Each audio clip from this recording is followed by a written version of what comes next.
दीदी, हमारा घर इस स्टेट में है, क्या हमें हॉस्टल मिलेगा? दीदी, क्या मेरे इस इंडेक्स में मुझे हॉस्टल मिलेगा? क्या बनारस में मैं रह रही हूँ तो क्या मुझे हॉस्टल मिलेगा?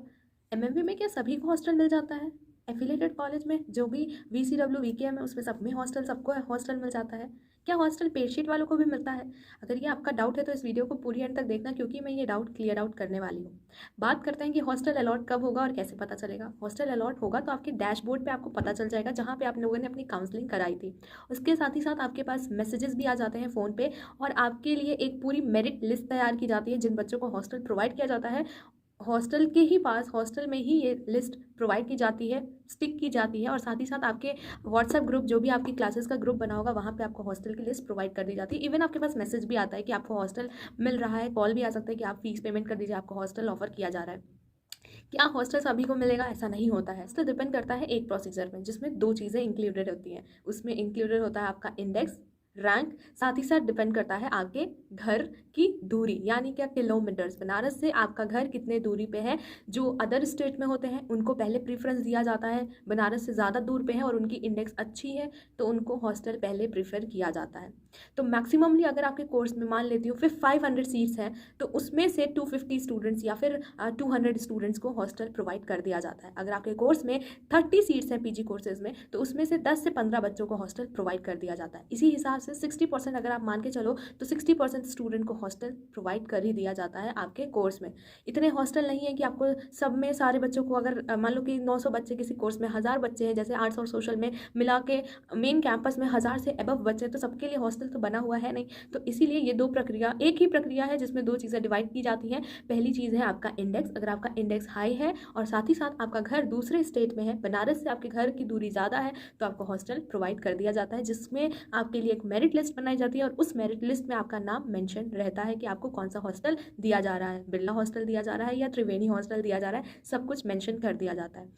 इसके बाद बात करते हैं एफिलेटेड कॉलेजेस की। तो एफिलेटेड कॉलेज में वीकेएम और वीसीडब्ल्यू में हॉस्टल प्रोवाइड किया जाता है, जिसमें से 70% तक, 70 से अबव भी बोल सकते हो, लेकिन 70% तक हॉस्टल गर्ल्स को प्रोवाइड कर दिया जाता है, according to your category, according to your index and according to your क्या कहते हैं उसको, distance from your, like from the Banaras your state और योर सिटी। ठीक है, तो इस हिसाब से आपको हॉस्टल प्रोवाइड किया जाता है, लेकिन 70% मैक्सिमम गर्ल्स को हॉस्टल दे दिया जाता है। और अब बात करते हैं पेड सीट की। क्या पेड सीट स्टूडेंट्स को भी हॉस्टल प्रोवाइड किया जाता है? तो यहाँ पे मैं 100% श्योर हूँ एफिलेटेड कॉलेज में, कि 100% श्योर होकर मैं बोल सकती हूँ कि एफिलेटेड कॉलेज में आप सभी लड़कियों को बोला जाएगा हॉस्टल लेने के लिए। Even for the paid girls को भी ऑफर किया जाएगा। अगर आपकी पेड, पेड का क्या मतलब है, अगर आपने एफिलेटेड में ही स्विच किया होगा, वीसीडब्ल्यू से आप वीकेएम में आए होंगे, एएमपीजी से आप वीकेएम में आए होंगे, या एएमपीजी आप चले गए, मतलब आपने स्विच किया होगा अपना कॉलेज, तो आप पेड शीट में आए होंगे, या फिर अपना कोर्स चेंज किया होगा, आपको सब्जेक्ट कॉम्बिनेशन कुछ और मिला होगा, आपने कुछ और सब्जेक्ट, तो उस केस में आप पेड में आए होंगे। ठीक है, पेड के बाद भी लड़कियों के मार्क्स कम होते हैं तो एडमिशन होता है डिफरेंट कैटेगरीज में, है ना। जनरल की बात करें तो आप जनरल की पेड में आपकी रैंक जो होगा, आपका मार्क्स जो होगा, वो किसी और कैटेगरी से डिफर करेगा। तो इसका ये मतलब नहीं है कि आपको हॉस्टल नहीं मिलेगा। एफिलेटेड कॉलेजेस में गर्ल्स को हॉस्टल मिलता है पेड सीट पे भी, मैं इस पर 100% श्योर हूँ।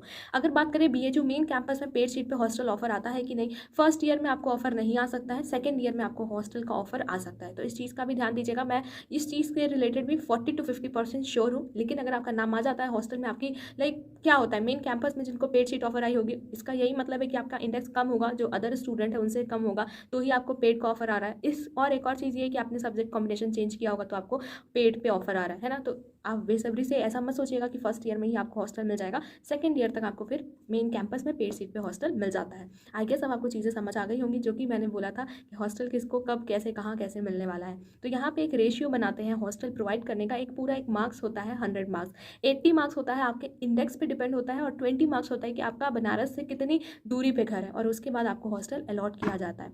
हॉस्टल कब तक अलॉट होगा, तो जल्द से जल्द जैसे ही आपकी ऑफलाइन क्लासेस स्टार्ट हो जाती हैं या होने वाली होंगी, तो आपको हॉस्टल से रिलेटेड इन्फॉर्मेशन आपके प्रोफेसर्स, आपके व्हाट्सएप ग्रुप पे, इवन आपको कॉल आ सकता है, और आपको काउंसलिंग पोर्टल पे चेक करना होगा हॉस्टल वाले सेक्शन पे कि आपको हॉस्टल के लिए कितनी फीस पेमेंट करनी होगी। मेन कैंपस की बात करूँ तो आपको अराउंड 3000 रुपीज़ पेमेंट करनी होगी, ठीक है। और एफिलेटेड की बात करूँ तो यहाँ पे आपकी जो सालाना फीस होती है वो 60 से 70,000 के बीच में होती है। मेन कैंपस में कम फीस है, एफिलेटेड कॉलेज के हॉस्टल में ज़्यादा फीस है। इसके बाद बात करते हैं एमएमवी की। तो एमएमवी में मैक्सिमम गर्ल्स को हॉस्टल प्रोवाइड कर दिया जाता है, क्योंकि वहाँ पर बहुत सारे गर्ल्स के लिए हॉस्टल अवेलेबल है। तो यहाँ पर मैं 80% तक कह सकती हूँ, 100% नहीं कह रही हूँ, 80% तक गर्ल्स को हॉस्टल प्रोवाइड कर दिया जाता है। तो अगर जिनको हॉस्टल फर्स्ट ईयर में नहीं मिलता है वो सेकेंड ईयर में अप्लाई कर देंगे, हॉस्टल मिलना होगा तो मिल जाएगा। क्योंकि सेकंड ईयर में क्या होता है ना कि सीट वैकेंट होती है, कुछ बच्चे बाहर चले जाते हैं, कुछ सीनियर्स हॉस्टल छोड़ देते हैं, तो इस वजह से सीट वैकेंट होती है, तो हॉस्टल आपको मिल जाता है अगर आप हॉस्टल के लिए पहले से अपनी अर्जी लगा देते हो तो, ठीक है। इसका ये मतलब नहीं है कि जो बच्चों को फर्स्ट ईयर में सारे बच्चे जिनको हॉस्टल नहीं मिला उनको नेक्स्ट ईयर में मिल जाएगा। उसमें आपको पहले से अर्जी लगानी होगी और फिर आपका लाइक बात करनी होती है, थोड़ा सा मेहनत करनी होती है, तो हॉस्टल मिल जाता है। बात करते हैं कि हाँ कैटेगरीज के हिसाब से भी हॉस्टल प्रोवाइड किया जाता है। एसटी, एससी, ओबीसी कैटेगरीज को पहले प्रीफरेंस मिलती है, फिर धीरे धीरे करते जनरल वालों और ईडब्ल्यूएस वालों, ओबीसी जो भी है, सबको हॉस्टल धीरे धीरे करके अलॉट होता है। ऐसा नहीं कि एक बार में सबके लिए लिस्ट निकल कर आ जाएगी और बोला जाएगा कि अब तुम्हारा हॉस्टल अलॉट हो गया है। हॉस्टल की फीस पेमेंट का समय जो होता है वो भी थोड़ा सा टाइम का ही होता है, क्योंकि अगर आप हॉस्टल लीव करते हो तो दूसरे को हॉस्टल प्रोवाइड कर दिया जाता है।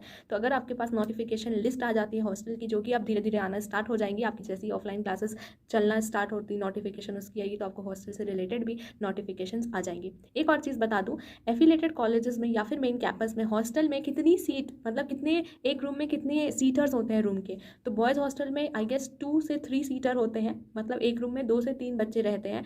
गर्ल्स के लिए एक रूम में, कैंपस की बात कर रही हूँ, गर्ल्स में एक रूम में 4 से 5 लड़कियाँ या 6 से 7 लड़कियाँ रहती हैं। बहुत बड़ा हॉल होता है, उसमें आपको बेड मिलता है, आपकी अलमारी होती है, टेबल और चेयर होता है। ये चीज़ें आपको हॉस्टल मेन कैंपस में प्रोवाइड की जाती है। एफिलेटेड की बात करूँ तो एफिलेटेड में एक रूम में 3, एक रूम में 2 गर्ल्स रहती हैं। साथ ही साथ आपको टेबल, चेयर, बेड मिल जाता है, इवन आपको मैट्रेस भी मिल जाता है। लेकिन कैंपस में आपको मैट्रेस नहीं प्रोवाइड किया जाता, आपको खुद का मैट्रेस ले जाना होता है।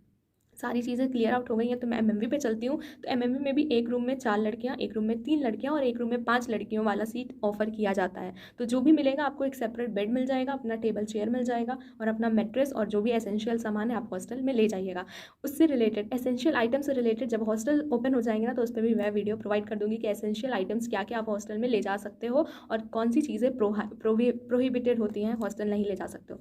यहाँ तक वीडियो पे बने हुए हो तो वीडियो को लाइक करें, शेयर करें और कोई डाउट है तो कमेंट करके ज़रूर बताएं। और अपने जूनियर्स को बताइए बीएचओ इन्फोपीडिया की 7:30 वाली लाइव सेशन स्टार्ट हो चुकी है, जिससे उनको भी प्रिपरेशंस में सीयू सेट होगा या बीएचओ का एंट्रेंस होगा, हेल्प मिल जाएगी, गाइडेंस मिल जाएगी।